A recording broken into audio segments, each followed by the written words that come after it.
Je crois que le titre de cette activité, d'ailleurs je vous félicite pour cette initiative, sincèrement, ça m'a permis, moi je suis algérien, donc ça m'a permis de compléter un peu certaines informations que je sais sur la Tunisie et le Maroc, parce qu'on n'a pas beaucoup de possibilités de suivre dans les détails, surtout quand on est focalisé par ce qui se passe dans son pays, et dans le monde arabe en général. Donc cette initiative m'a permis de comprendre, de compléter un certain nombre d'informations. Moi, je pense qu'il y a un point important qu'il faut que tout le monde ait à l'esprit, et j'ai l'impression qu'on l'oublie assez vite, c'est que ce mouvement des révoltes arabes, ce mouvement des révolutions arabes, on l'appelle un peu comme on veut. Moi, j'aime bien le mot des révolutions arabes, on met en révolution avec plusieurs sens, hein, parce qu'il y a beaucoup de gens qui ne veulent pas utiliser ce mot, parce que pour eux, une révolution, c'est la révolution finale, ou ce n'est pas une. Donc, c'est un mouvement qu'il faut situer à l'échelle mondiale, à l'échelle internationale, dans son contexte. Parce que pour comprendre ce mouvement, pourquoi il a lieu et pourquoi il se déroule de cette façon, il y a une dimension qui est absente dans les interventions. C'est la dimension internationale. Et je crois que si on n'a pas en tête cette dimension internationale, on fait fausse route, on ne comprend pas. Parce qu'un des facteurs agissants les plus importants, c'est le facteur international. Qu'il agisse directement ou indirectement. Qu'il agisse directement ou indirectement. Qu'il agisse directement, on l'a vu, c'est flagrant, c'est l'intervention militaire en Libye, direct, en Syrie, en Afrique. C'est les interventions impérialistes connues. C'est les interventions des alliés aussi régionaux, comme ça a été dit par l'autre fille, je crois, cet interventionnisme, on ne peut pas ne pas en parler. C'est pas possible. Si on veut comprendre ce qui se passe, il faut en parler. Si on veut arriver à comprendre de façon fine, et pas uniquement de façon schématique. Donc ça, on l'oublie. Et pourquoi, on se pose la question, pourquoi cet interventionnisme? Pourquoi cette dimension internationale forte? Parce que c'est ce mouvement social, démocratique, de revendication, de démocratie, revendication immédiate de démocratie, qui a lieu dans le monde arabe et qui s'est propagé comme une traînée enfin comme un feu, comme ça, c'est que ça bouleverse le rapport de force au niveau international. Et il n'y a pas que les peuples arabes qui sont concernés là-dedans, attention. Cette région représente un potentiel géopolitique important, je dirais même très important, à l'échelle mondiale. Et le contexte, c'est celui de la crise.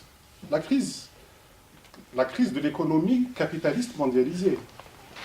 Quand on dit le développement national, comme ça a été dit, avec tout le respect que j'ai pour Rodé Galissou, c'est fini, c'est une erreur.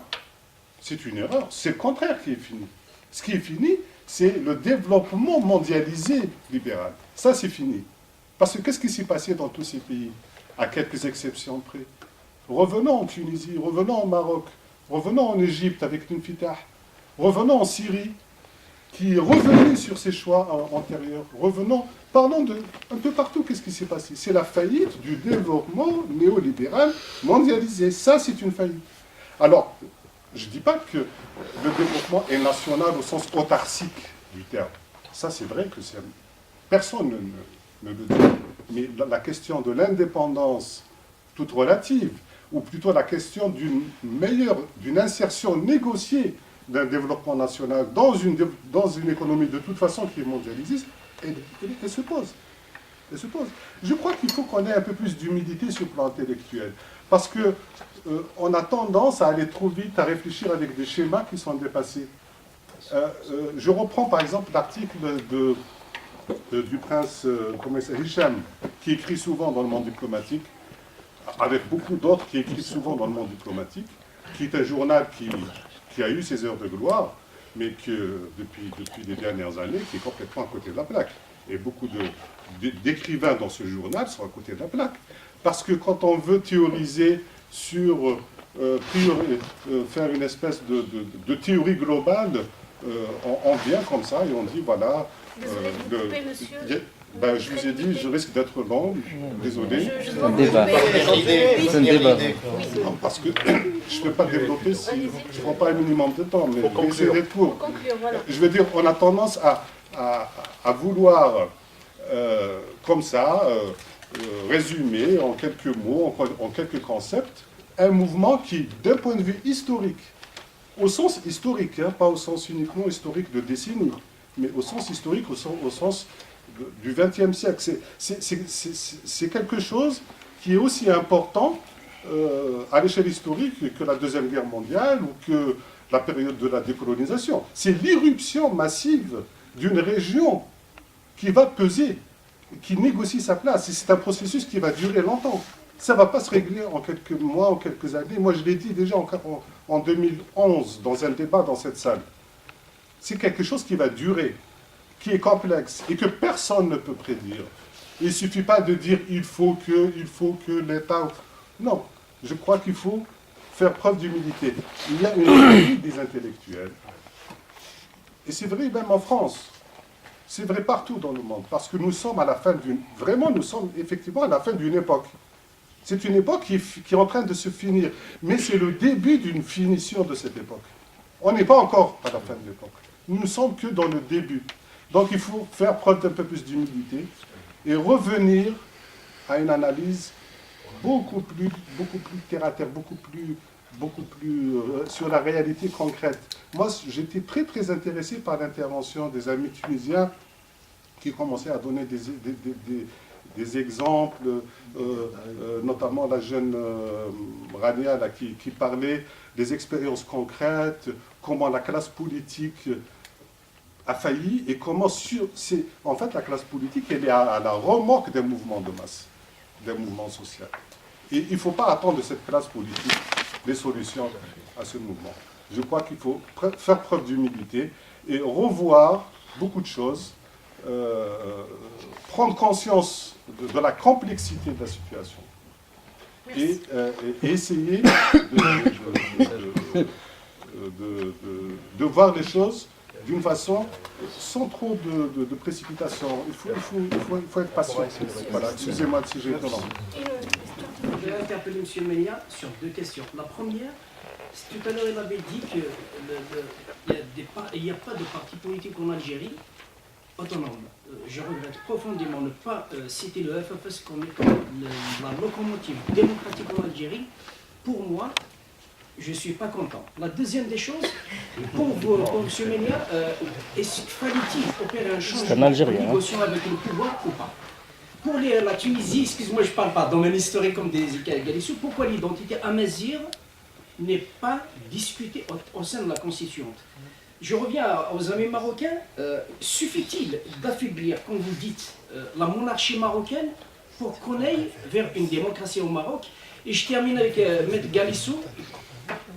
Je souhaite qu'ils nous disent comment peut-on construire un projet maghrébin. Merci. Moi, j'ai deux questions. Je regrette qu'une autre partie du Maghreb n'a jamais été évoquée, c'est la Libye. Et n'oublions pas que elle représente, elle nous interpelle. Hein, la situation en Libye, elle nous interpelle dans le processus révolutionnaire. C'est que la seule révolution pour le moment arabe qui n'a pas ramené une partie qu'on appelle, entre guillemets, les islamistes au pouvoir. Et l'échec, ce qui se passe actuellement en Libye, donc ça nous interpelle. Est-ce que les difficultés que la révolution rencontre en Égypte et ailleurs sont dues à la gestion ou à la participation calamiteuse des islamistes ou à l'idéologisation en quelque sorte du débat ou autre chose? De toute façon, elle nous interpelle la Libye et en plus de ça, la composante amazigh, comme il a dit le monsieur, se pose actuellement en Libye, comme en Algérie, comme au Maroc et comme en Tunisie aussi. Deuxième chose, c'est bref, pour le Maroc, moi pour monsieur Chaouki, je n'ai pas entendu, sauf peut-être avant d'arriver, un autre mouvement qui a toujours contesté la monarchie et qui demande la démocratie, un régime républicain, même d'une autre manière.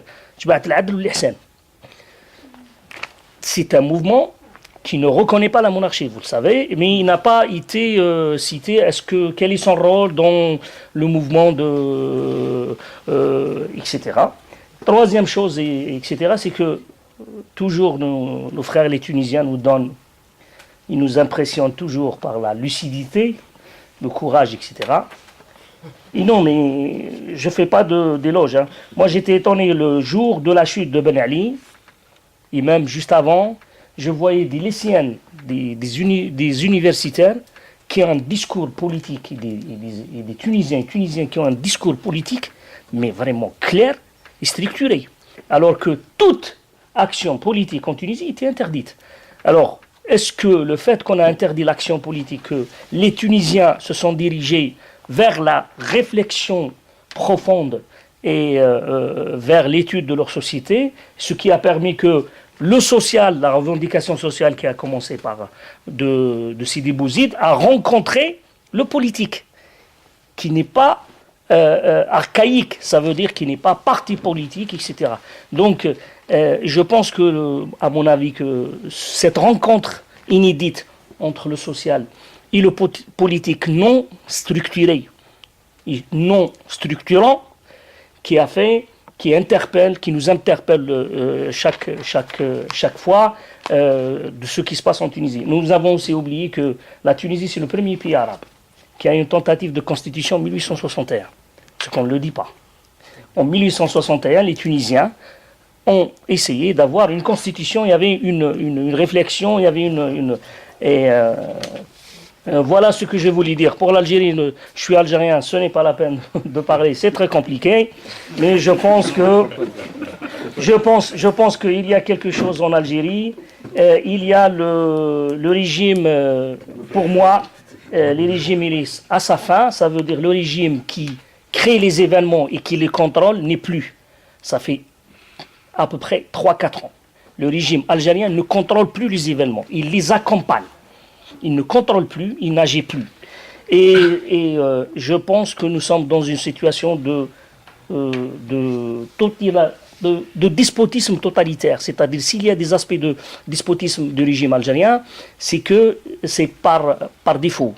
Par défaut, parce qu'il n'y a plus de discours politique en Algérie, à l'intérieur de l'Algérie, qui émanant des partis traditionnels.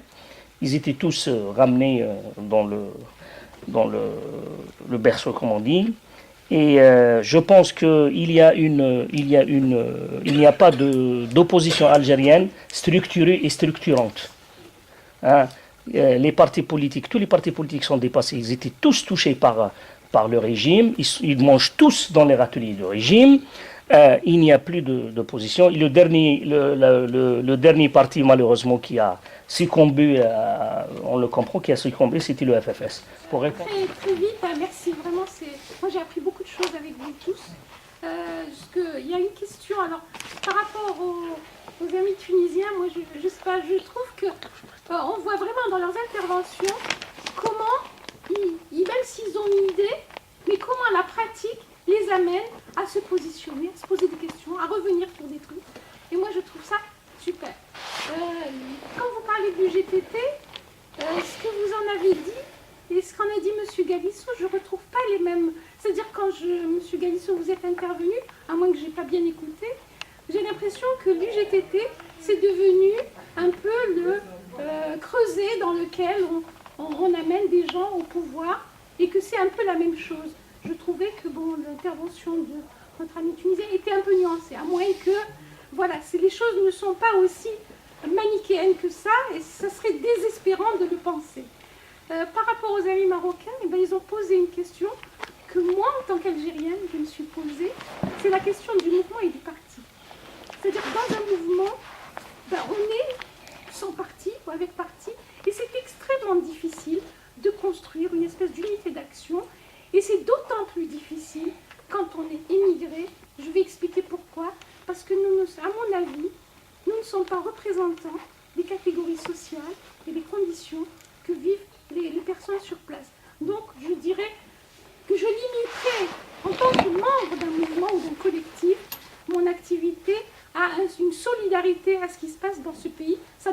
d'avoir une opinion sur ce qui se passe.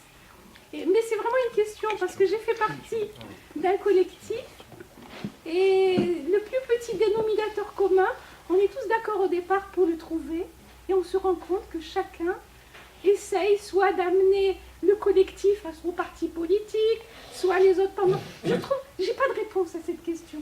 Donc le collectif n'existe plus, mais en tant qu'individu, on a toujours envie, et je me pose la question, c'est une question. Madame, j'apprécie beaucoup tous vos questionnements vous êtes quand même des représentants de pays de langue francophone. Et je me disais que... parler plus fort, Anne-Marie. Oui, je disais donc que les 3 pays que vous représentez sont tournés vers le français. Et comment vous faites dans vos actions pour faire des liens ici en France avec, par exemple, dans des grands pays proches, l'Égypte, qui est plutôt tourné vers l'anglais.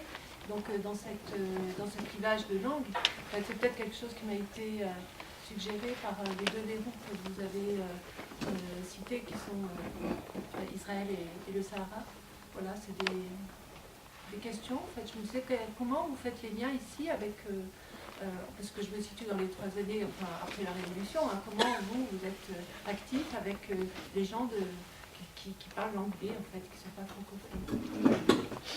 Une dernière question.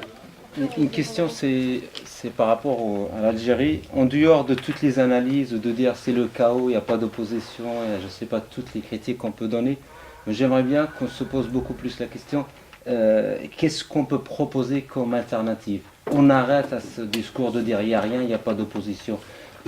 Parmi tous ces partis politiques qui mangent dans l'assiette de l'État, il y a quand même des gens bien, il y a quand même des gens qui ont peut-être essayé de changer de l'intérieur et qui ont fini par comprendre que ça ne marche pas, qui veulent changer de l'extérieur. Aujourd'hui, on est à quelques mois des présidentielles. On a dit tout à l'heure, Hussein il a dit, le régime il est à sa fin. Mais si on dit en parallèle l'opposition elle n'existe pas, ça veut dire qu'on dit il n'y a rien, il n'y a pas d'alternative. Et je reviens sur un point. Quand on parle de ce qu'il a dit tout à l'heure, notre ami Lotfi Choukri, il a dit on attend que ça vienne du pouvoir.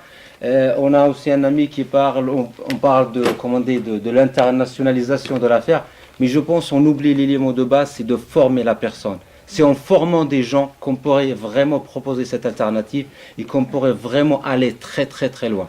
Voilà, merci. Vous soulevez la question de la solidarité internationale. Ici, en France ou en Europe, qu'est-ce qu'on peut faire pour être solidaire avec ce qui se passe dans le malade? Est-ce qu'il y a un début de réflexion? Voilà, je crois qu'en effet, on a essayé plutôt de poser des interrogations, poser des postulats, de vous les soumettre. Et évidemment, il y a sans cesse des idées, des hypothèses qui sont soumises à la question et qui sont débattues, que le terrain, le sens de l'histoire, annule, affirme, infirme. Et je crois que c'est cette dynamique-là qui est intéressante. C'est cette dynamique-là. Donc j'espère que, voilà, pour d'autres occasions, nous veillerons à ce que nous soyons encore plus humbles qu'aujourd'hui. Donc, mais en tout cas, l'idée, c'est que les situations sont compliquées, les niveaux d'analyse sont extrêmement multiples, je suis d'accord avec vous, et nous n'avions pas cette prétention de vouloir être tautologique dans nos réponses. Mais voilà, c'est pour ça que nous avions souhaité aussi qu'il y ait autour de René Galisso, dont je salue la teneur des propos et des analyses, voilà, des interrogations et des questionnements. Hein. Donc c'est un aspect que nous assumons. Donc voilà, revenez nous voir et vous ne partirez pas avec des réponses toutes faites à appliquer et des recettes. Hein. Je crois qu'il y a des moments de l'histoire où on est dans des interrogations, dans des hypothèses, qui à l'épreuve du terrain, hein, en résonance avec ce que nous scrutons, ce que nous attendons, ce que nous partageons avec les luttes sur le terrain. Donc voilà, ça c'était pour la question qui m'a été posée. Je crois qu'il y a eu un malentendu. J'ai parlé d'autonomie du champ politique. Je n'ai pas dit qu'il n'y avait pas de parti politique. Au contraire, y compris dans le texte que nous vous proposons ici, nous rendons hommage aux précurseurs, aux luttes, aux sacrifices, et évidemment à des partis qui ont fait, vous citez le FFS, qui en effet ont fait de l'autonomie par rapport au régime leur cheval de bataille très très tôt. hein, très très tôt. Maintenant, voilà, les partis au sens classique sont... voilà, il y a des crises. Il y a des crises à la fois institutionnelles, il y a des mutations profondes. Et nous n'avons encore une fois aucune prétention de se substituer à qui que ce soit. Mais voilà, je crois que le débat, la clarté, son cadre, le respect au sein du débat, ça protège aussi. Donc, quel changement à opérer en négociant avec le régime? Je vais lier cette question à celle de notre camarade Akli, qui est l'effet du printemps arabe sur l'Algérie. Deux choses, sur le plan du discours de la mobilisation politique, et puis ensuite sur le plan des luttes syndicales et sociales. Hein, je vais dissocier les deux. Je crois que, évidemment, en Algérie, les tentatives violentes, on a vu ce que ça a donné. Hein, un pays, voilà, le constat, le bilan est là. Donc je ne m'attarderai pas. Évidemment, le choix de lutte pacifique, n'est pas seulement une option stratégique ou tactique. Je crois que il y a aussi la position éthique, mais surtout qu'en matière de surenchère et de manipulation de la violence, le régime est imbattable. Il faut en prendre acte. Et ce qui dérange le régime, c'est que des mobilisations tiennent, aillent au bout, qu'elles restent pacifiques, sur des mots d'ordre clairs, et que ces mots d'ordre soient en résonance avec le vécu des gens. Donc du coup, les changements à opérer, ils dépendront du rapport de force. Ils dépendront du rapport de force et de l'émergence de forces sociales avec des propositions, des alternatives. Et en ce sens, il est vrai que par rapport à la fossilisation, et par rapport aussi à la chape de plomb qui était sur l'Algérie, la sidération des années... C'est pas rien quand même, hein, la guerre civile. Hein, c'est pas rien quand même, ces centaines de milliers de morts, c'est pas rien du tout. Et je crois que ça a sidéré l'engagement politique au sens de la mobilisation citoyenne. Et je lis, les révolutions arabes sont venues apporter du jeu, sont venues apporter, c'est-à-dire ça a amené les Algériens à ne plus se vivre comme les révolutionnaires et précurseurs exclusifs au Maghreb. Donc il y a des gens qui sont prêts à construire et à déconstruire ce discours et ce mythe. Hein, on a des voisins qui qui eux ont réussi à faire partir le despote, qui enclenchent une dynamique. Hein, elle est scalée, mais en tout cas, il y a une dynamique. Donc du coup, ça a apporté la possibilité de revisiter ça. Ça a apporté tout simplement un retour de l'intérêt pour la chose politique. Un retour, et c'est pas rien aussi, quand on a vu ce que... Et ensuite, durant les années 2000, il ne faut pas oublier que par mépris, dans la presse, dans les commentaires, on a dit les revendications syndicales, les syndicats autonomes, c'est les salaires, c'est pas de la politique, et je crois que ceux qui s'autoproclament leaders d'opinion en matière de mépris sont très très forts, et on a entendu beaucoup ce discours-là en Algérie. Or, la revendication syndicale, le droit à la dignité, le salaire, d'une part, c'est noble, d'autre part, c'est légitime et c'est une aspiration légitime, notamment quand on voit la distribution de la rente et la clientélisation de larges pans de la société. Et surtout, c'est politique au sens qu'un mot d'ordre de ce type-là est peu enclin à la manipulation. Et que les Algériens ont intégré cette dimension de la manipulation de la politique, hein, et des détournements des aspirations. Donc, il y a eu ce que je peux proposer comme ce qu'on appelle un désenchantement lucide. Quand les gens prennent de la distance en Algérie vis-à-vis de la politique, c'est qu'ils attendent de voir qui est en face, est-ce qu'il est crédible, est-ce qu'au bout de quelques années de vocifération contre le régime, ça ne fasse pas pchit et qu'il soit récupéré et clientélisé par le régime comme ça se passe souvent. Donc il y a une espèce de désenchantement lucide. Et il y a la mobilisation autour de revendications qui, elles, sont quand même à l'abri de toute cette manipulation. Et, voilà. Et puis la question de la légitimité représentative pour les luttes là-bas au sein de l'immigration, j'ai mon idée, mais je passerai peut-être. aussi. Je vais faire passer la Ouais, parole. ça a donné quelques éléments de discussion plus que de réponse, mais sur l'intervention sur la question internationale. Ça, je suis complètement d'accord, ça, bien sûr. Ça, et peut-être je voudrais donner un petit exemple un peu symptomatique de ce processus révolutionnaire. Ce processus révolutionnaire est parti de Sidi Bouzid. Sidi Bouzid, c'est pas une partie de la Tunisie qui est très pauvre. Une partie de la Tunisie où il y a des grandes terres agricoles. Historiquement, c'était ce versant où il y a les grandes propriétés terriens, il y a des céréaliers, il y a les élevages, il y a des... Ça, c'est pas...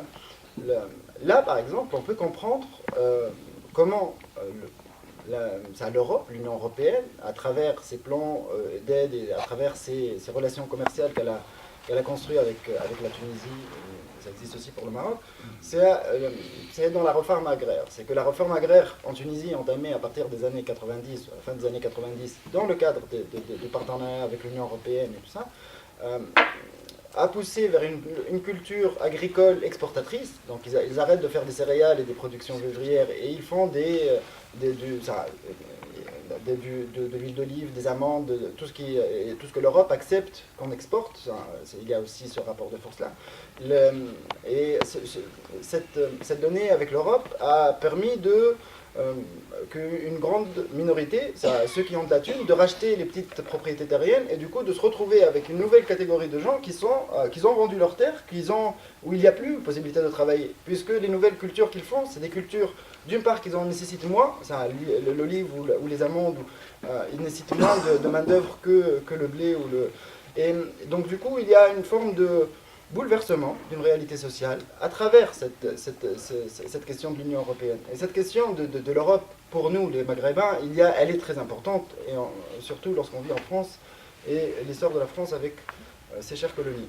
Cette question-là, c'est une bataille, à mon avis. Aujourd'hui, elle est posée. Elle est posée par le mouvement social en Tunisie, au Maroc, en Algérie. Elle est posée par les acteurs sociaux, mais aussi elle est questionnable, dans le sens où...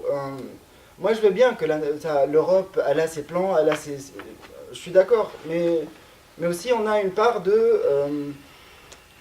fatalisme dans la lecture qu'on fait. Il y a une part là, aujourd'hui, par exemple, concrètement, je vois la gauche tunisienne aller demander l'aide de la famille, de l'Europe et tout ça, et attendre l'investissement direct étranger comme le Messie qui va changer la réalité. Bien sûr que ça va changer la réalité, on peut pas... je peux comprendre qu'on a besoin de l'argent... lorsqu'on n'en a pas, il faut aller le chercher. Mais en même temps, on se dit qu'on est en processus révolutionnaire. Si ce n'est pas le moment aujourd'hui de remettre en cause ces accords qui ont été signés par la dictature, à quel moment on va les remettre en cause ? Je comprends la question de l'international, elle est au cœur. Mais l'aborder, à mon avis, ça peut être une thématique à part. Les liens, est-ce qu'on peut parler de néocolonialisme ou postcolonialisme ou de colonialisme ? On est où exactement de cette question-là ? Bon, voilà. Il y a aussi une petite remarque, c'est lorsqu'on parle de crise économique, moi ça me pose problème. La crise économique, on n'a jamais produit autant aujourd'hui. On n'a jamais eu de riches autant qu'il y a aujourd'hui. On n'a jamais autant produit de richesses qu'il y a aujourd'hui. C'est hallucinant, c'est exponentiel sur les 20 dernières années. Et on n'a jamais vu autant de riches. Le problème, c'est qu'il y a plus de pauvres. Mais cette question de la crise économique, on ne la vit pas, c'est nous qui la vivons certes, mais eux, la bourgeoisie qui est au pouvoir, elle ne la vit pas en termes de crise économique. Moi, je la poserais en termes de crise idéologique de la bourgeoisie, mais elle n'est pas économique. Ça aussi, ça peut être un grand débat, mais pour aller vite sur les Amazirs et sur la question des Amazirs, bien sûr que ce processus révolutionnaire, il est magnifique. C'est les rares moments où on est impressionné, c'est lorsque on découvre qu'on a des racistes, qu'on est raciste. On découvre qu'on a des noirs. On découvre qu'on a des Amazirs, qu'ils ont une culture, qu'ils ont des châteaux et qu'ils ne sont même pas dans le guide touristique de l'Office national du tourisme. On est dans cette redécouverte. C'est la question de l'histoire aujourd'hui, de poser la question du mouvement ouvrier, par exemple. La chose la plus proche qui m'intéresse, elle est problématique même la question de notre histoire est problématique. C'est qu'on n'est pas d'accord sur la manière dont elle a été écrite. Elle a été écrite par une minorité, par des intérêts. On est en train de questionner tous ces rapports que jusqu'à maintenant, on les donnait de facto. comme toute cette propagande, on vit dans une forme de propagande depuis 60 ans en Tunisie. Je dis 60 ans, j'ai pas 60 ans, mais ce mythe de la classe moyenne, ce mythe qu'on est tous propriétaires, que 80% sont propriétaires. Il y a plein de mythes comme ça qu'aujourd'hui, ah ben non, on n'est pas propriétaire. Ah ben non, on a des pauvres, oui, on a des pauvres qui sont illettrés et qui veulent prendre le pouvoir. Ouais. Ça, on a vu des interactions dans la constituante, dans l'Assemblée constituante qui sont hallucinantes. C'est que des gens s'invectivent, pas leur couleur de peau, mais leur origine sociale. Tu viens de telle région, les apparences de la bourgeoisie ne se reflètent pas dans ton visage, donc du coup tu pars avec un capital, un handicap. Donc il y a toutes ces questions qu'aujourd'hui on est en train de découvrir. La question de la Mazir, elle n'est pas encore sur la constituante, elle n'est pas dans la nouvelle constitution, mais c'est un mouvement social qui est né. Donc on va voir où ça va emmener. Et là, par exemple, on peut aussi questionner le soutien de la gauche par rapport à la question Mazir. Aussi, il est en question. Juste pour finir, hein, la question de la Libye, à mon avis, il y a une forme de blackout autour de la Libye. C'est qu'il n'y a pas beaucoup de choses qui circulent, il n'y a pas beaucoup de production. Déjà, dans les États où il y a une production intellectuelle, on dit qu'en Algérie, on ne trouve pas des choses à lire. En Tunisie, on ne trouve pas des productions intellectuelles sur la réalité sociale. On ne trouve pas, au Maroc, c'est peut-être un peu mieux, mais en Libye, il n'y a rien qui nous arrive. Et ce qui nous arrive, c'est des lectures très... de certains points de vue, quoi. C'est les points de vue, notamment de l'Europe. Beaucoup de ce que je lis sur la Libye, c'est les Français qui le produisent, ou je sais pas, les intellectuels français, mais en tout cas des diplomates français. Et ça pose question. Ça pose question sur l'histoire de l'État. Nous, on se bat contre des États, ou on se bat contre... Là, la question de l'État, elle est en construction, elle est en gestation, elle est à définir et à imaginer. Et peut-être quand je sais pas, voilà, sur la question de l'Égypte, le problème, je sais pas, j'ai pas bien compris la question, mais de ce que j'ai compris, c'est que comment on travaille avec les Égyptiens aujourd'hui en France, par exemple. Moi, je fais rien avec les Égyptiens en France. Personnellement, j'en connais pas beaucoup des associations égyptiennes qui militent et qui font des rassemblements. Et les rares rassemblements, c'était plus la période d'avant que la période actuelle.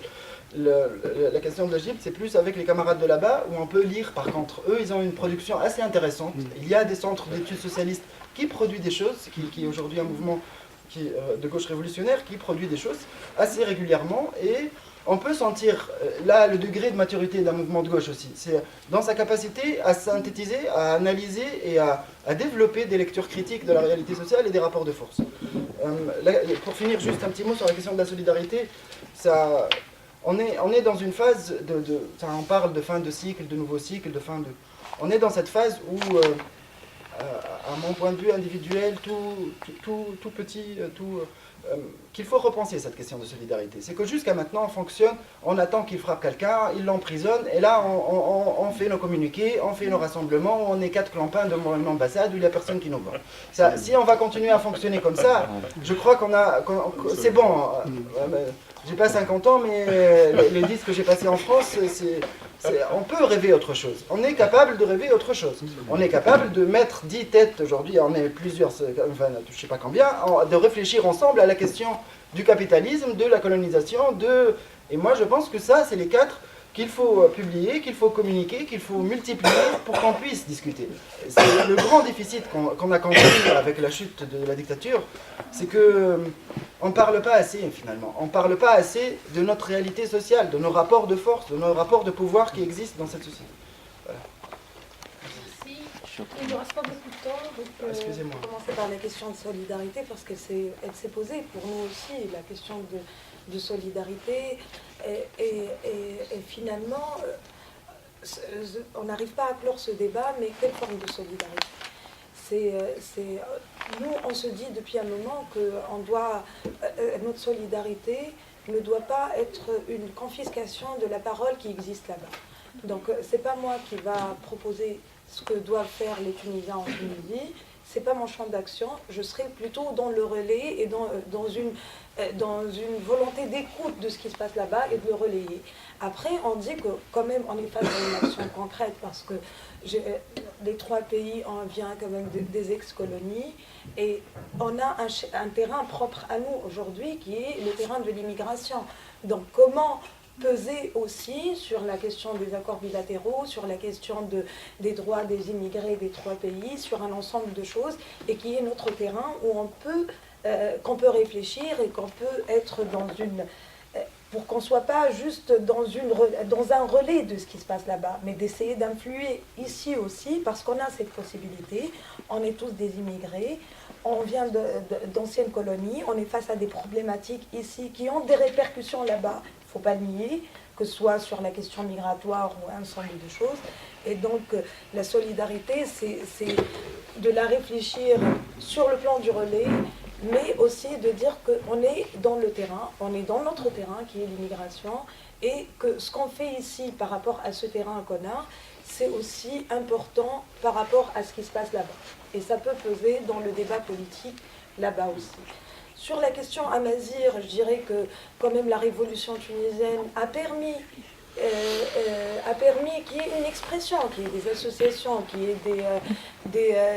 je sais que l'année dernière, par exemple, le Nouvel An Amazir a été fêté dans plusieurs endroits de la Tunisie et ainsi de suite, mais elle ne se pose pas elle ne se pose pas de la même manière qu'en Algérie, pour certains, parce qu'en Algérie, par exemple, il y a ceux qui la posent d'une manière indépendantiste. Il y a ceux qui parlent de l'appartenance à l'Algérie tout en conservant cette identité et tout ça. Pour le moment, pour nous, elle reste une volonté, elle s'exprime dans cette volonté de dire que ça fait partie dans une identité plurielle, parce que même ceux qui sont issus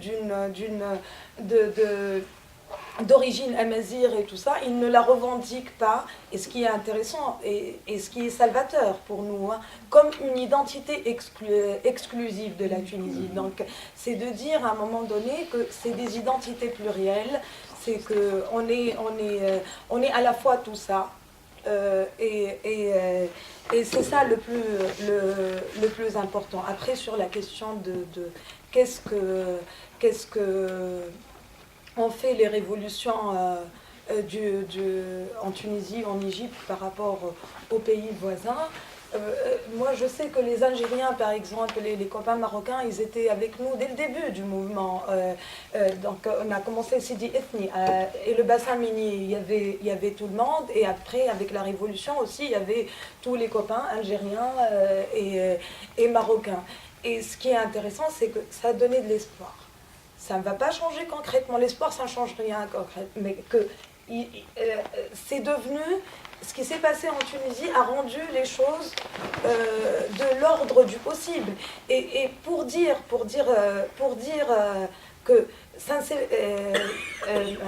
je refuse l'idée que ça n'a pas influencé, parce que rien de voir les réactions des régimes politiques dans les deux pays après la chute de Ben Ali, ça veut dire qu'elle a aussi stimulé une peur, parce qu'il y a eu des réactions, il y a eu des discours, il y a eu des tentatives de part des régimes de discréditer ces mouvements, que ce soit en Égypte ou en Tunisie.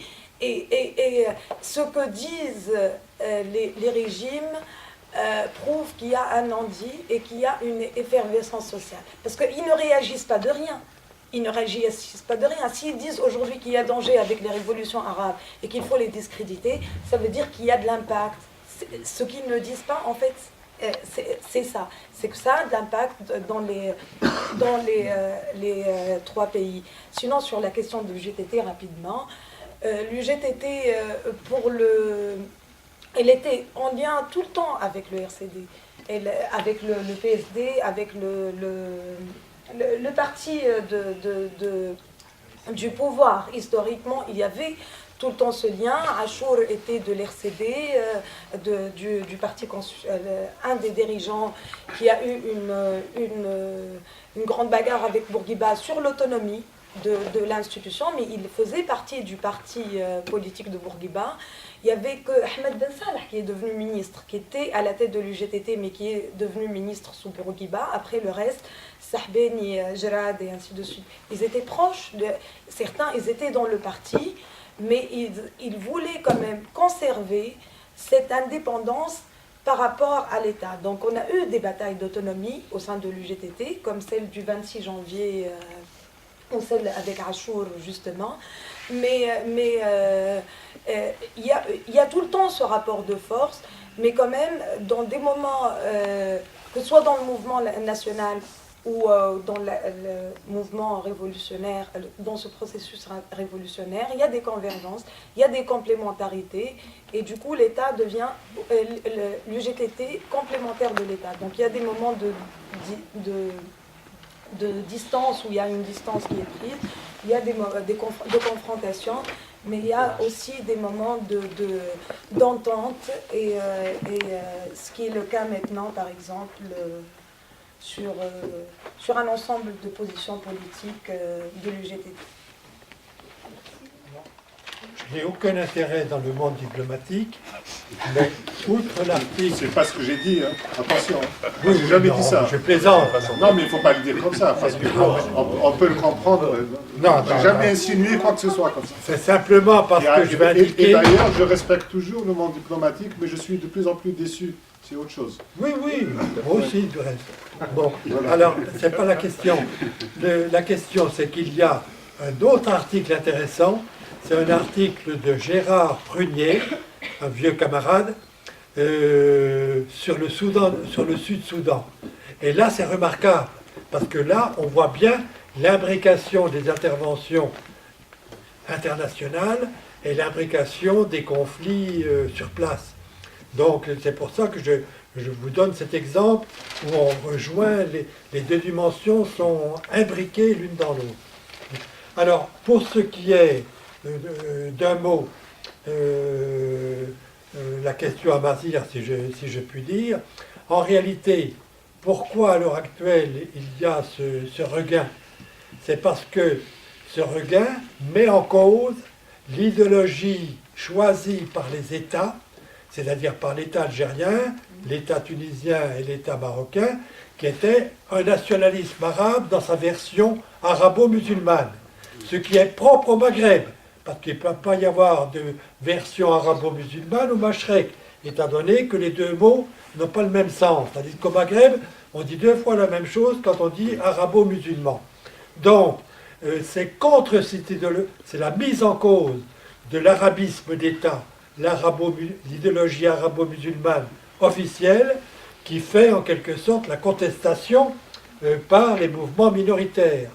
Et raisonne plus, si je puis dire, pour qu'il y ait un avenir maghrébin, parce que c'est la seule façon d'arriver à la reconnaissance de pluralité culturelle. Sinon, ça sera toujours la reconduction de la foire d'empoigne par rapport à l'arabisme ou à l'arabo-islamisme. On commence à en sortir un petit peu. Vous voyez que ça met en cause la révision de l'usage par les États nationaux de l'arabisme. C'est un des grands problèmes. Alors là, je ne vais pas aller plus loin, je signale simplement que l'article que j'ai écrit sur les révolutions arabes, au mot arabe, j'ai mis des guillemets, et cet article se trouve dans la revue algérienne, qui s'appelle Narc Critique, donc qui a été publiée il y a un peu plus d'1 an, et c'est pour précisément se poser la question, est-ce que le centralisme d'État n'est pas mis en cause non seulement sous sa forme de direction politique, mais sous sa forme de contrôle culturel, et c'est ça un des problèmes qu'on a évoqué, même si on l'évoque maladroitement, avec les partis constitués au nom de la cause berbère ou de la cause amazigh. Dernière chose, puisque on va vers la fin. Ah oui, à propos du GTT, je crois que simplement notre divergence, c'est qu'on ne parlait pas de la même époque. Il parlait de l'émergence de l'UGTT, même avant sa création. Et effectivement, l'UGTT a été le premier syndicalisme national du Maghreb.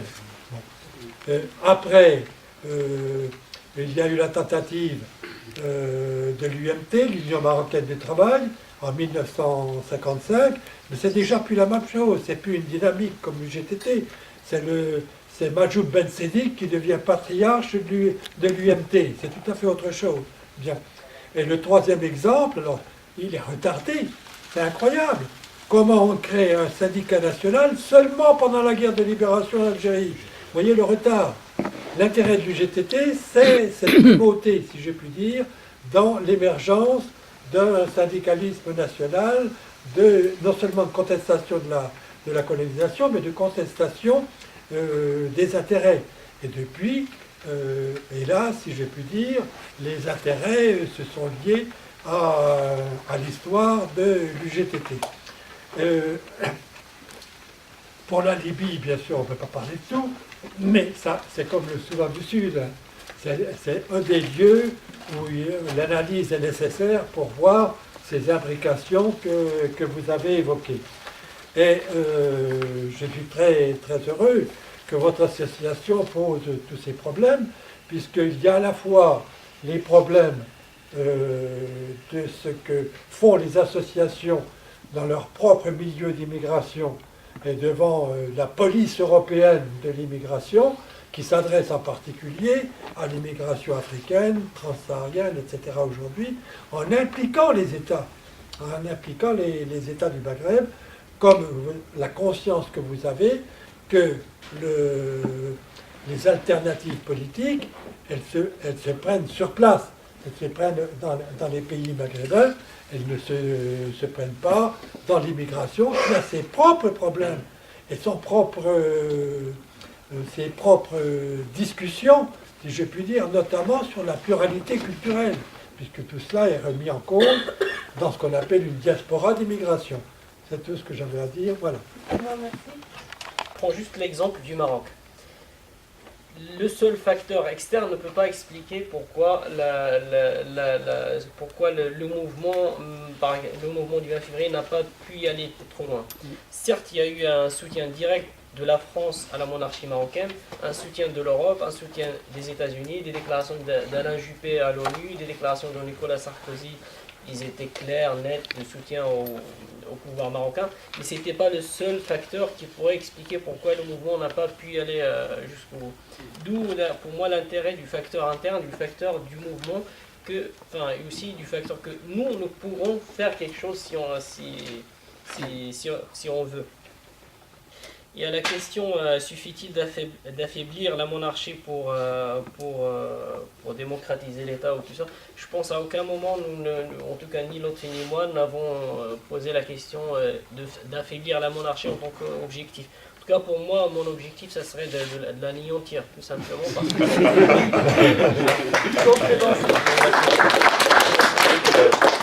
il y a la question des élites et des intellectuels, comme quoi il y a un échec des intellectuels. Moi, je pense que, en tout cas pour le Maroc, que je connais un peu plus par rapport aux autres cas, je ne vais pas m'aventurer d'y aller avec quelque chose que je ne connais pas bien. La question du Maroc, il y a des intellectuels très intéressants, des intellectuels qu'on pourrait qualifier d'organiques au sens de Gramsci. Par exemple, hier, il y a un intellectuel qui est décédé qui s'appelle Mohamed Guessou, c'est un sociologue très critique vis-à-vis de la situation au Maroc. Il est très très intéressant. Il y a aussi plusieurs de sociologues, plusieurs intellectuels qui sont très intéressants, mais qui ne sont pas visibles. Ça, c'est différent. Et je crois qu'aujourd'hui, par exemple, au Maroc, l'idéologie dominante et visible, c'est l'idéologie de la classe dominante. Et c'est l'idéologie du pouvoir monarchique aujourd'hui au Maroc. Et c'est ce qu'on voit, et c'est la seule image qui est véhiculée, surtout à l'extérieur du Maroc, c'est l'image officielle. C'est juste une remarque sur la question du mouvement Amazir. Au Maroc, peut-être il y aura des camarades qui sont intéressés. Nous avons au Maroc un mouvement Amazir très intéressant et très puissant, qui a réussi à imposer pas mal de changements, qui a réussi à imposer la question de l'amazirité comme langue officielle au Maroc. C'était un acquis très important et très intéressant, mais certes n'est pas suffisant. Il y a aussi la question qu'on pose et qu'on discute, c'est la question de la démocratie culturelle également, pour que ça soit, il y aura une espèce d'égalité entre les cultures qui existent au Maroc. Il y a une question, c'est que, moi la question de qu'est-ce qu'on peut faire d'ici, je pense que ici on a des limites, mais aussi on a des avantages. L'un des avantages, c'est que des rencontres comme ça, on ne pourrait pas les avoir ni à Rabat, ni à Alger, ni à Tunis. On peut les avoir, par exemple, dans le Forum social mondial. À Casablanca, on peut les avoir. Pas dans le sens de la censure, je parle pas dans le sens de la censure, dans le sens de la présence physique des Algériens au Maroc. Là, on peut se trouver entre Algériens, Marocains, Français et Maghrébins, en général, tout ça. Mais au Maroc, on ne peut pas les avoir. Moi, la première fois que j'ai vu un Algérien, c'était en France. C'est pareil pour les camarades tunisiens, mais c'est pas pour rigoler, mais c'est une réalité, quoi. Et cette question du Maghreb et cette question de penser plus que le national, moi je ne la posais pas au Maroc, je ne la voyais pas. Peut-être que je la voyais de manière un peu théorique, voilà, il y a la lutte internationale, tout ça, machin, mais quand on voit les camarades dont on parle, ça a un autre sens. Et quand on voit les dictatures qui se solidarisent, on voit l'intérêt de notre solidarité, la nécessité de se solidariser. C'est pas de l'éloge, c'est pas pour faire plaisir à qui que ce soit, mais c'est nécessaire pour s'en sortir. Voilà, je m'arrête là pour laisser un peu de temps à mon camarade. Moi, ça va être très, très rapide. Il y a sur l'histoire, sur deux aspects. Sur l'histoire des islamistes, parce qu'on n'a pas parlé on n'a pas cité Ali Hassan, mais je crois qu'il est parti. Il est parti. On n'a cité d'ailleurs personne, en plus. Ils ont été partie prenante, évidemment, du mouvement de contestation, avec des débats sur lesquels on n'a pas toujours été d'accord sur la manière d'être ou de ne pas être avec eux. Effectivement, ils sont opposés à la monarchie, jusqu'à un certain point. Voilà, parce qu'il faut se rappeler qu'ils sont retirés du mouvement à un moment donné. Hein. Faut expliquer, faut se rendre compte pourquoi. Je pense que c'est un vrai débat là pour le coup, qui rejoint un peu d'une manière indirecte ce qu'on a dit. Souvent, la carte d'alliance, c'est pas simplement qui est dans l'opposition. Et l'ennemi, c'est pas forcément mon ami. Hein, ça, je pense que c'est quand même important. Et les raisons pour lesquelles on s'oppose peuvent être très contradictoires et très différentes. Donc parfois on oublie ça. Alors évidemment, par exemple pour l'Ali ou l'Ihsan, ils représentent, c'est un vrai parti de masse. Hein. Et de toute façon, s'ils veulent descendre dans la rue, ils n'ont pas besoin de notre autorisation. Autre chose, de penser un programme commun, ça c'est une autre discussion, personnellement c'est pas mon truc. Mais ce qui est intéressant, c'est de voir l'évolution de leur discours qui est passé de la défense du califat à l'état civil. Est-ce que ça veut dire que c'est une modernisation ou normalisation? Moi je ne crois pas. Quand on creuse ce que ça veut dire, la notion d'état civil, et pas que chez eux, pas qu'au Maroc, ça veut dire que ce n'est pas forcément des hommes religieux qui accèdent au pouvoir, c'est des militants de l'islam politique. Hein. Mais quel est le projet derrière? Bon, ils avaient cette formule là-bas, pas de démocratie sans islam et pas d'islam sans démocratie, donc il faut interpréter ce que ça veut dire derrière.